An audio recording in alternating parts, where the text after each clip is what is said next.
So this video explains how to add your own cable types and edit cables within the cables database. So here we are in the electrical section. Go into the cables DB, open up the database we want to use, and that gives us our list of cables. So first of all, what we need to do is create the label associated with the cable. So we need to go to edit cable types. This is the list of all the standard cable types, and we add our cable type on there.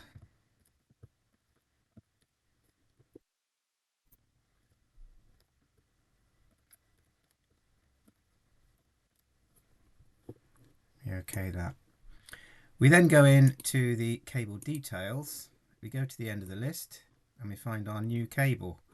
We then select the installation method relating to the cable we're entering. So let's say we're entering a 3-core free air open method. We tick that box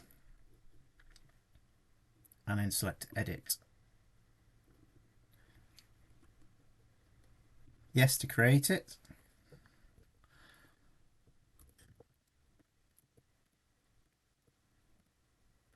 Made up table name, cable type, and this is where you then put in all your information such as your conductor material, your cable covering, so let's say it was rubber, your protected conductor material, and the insulation. And then what you would do, you would need to copy the current ratings from the nearest equivalent cable and then tweak them to suit your manufacturer type. So I could select copy from, copy the amps from, and I'll say I'm going to copy it from a typical copper XLPE armoured. So there's the XLPE armoured, there's the 3-core, there's the free air methods. Okay, that, and do the same thing. Copy volt drop from, picking the same 3-core free air. Okay, that. Copy CPC from,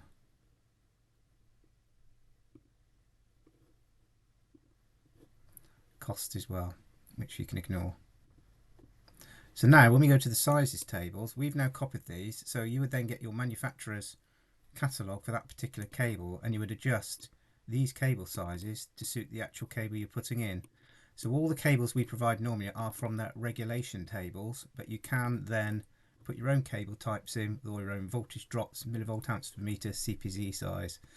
So essentially what you're doing is creating the cable label. You're then adding that labeling to the list, and then you're copying from the nearest cable type based on its installation method and core type for each different method. So if you had the same cable that was 2-core or installed differently, you go through that process for every different installation and core configuration. And there we then have our cable set up with all our sizing information. So you can put in your own manufacturer's cables if you wish. As I say, we do ours to the regulations. There are some manufacturers in here such as Pirelli, FlexiShield. We've got the Land photovoltaic cables as well. So you're able to edit this database. So hopefully that's a pointer on how to enter the cables. So if there's not a cable there you want, you now know how to enter it.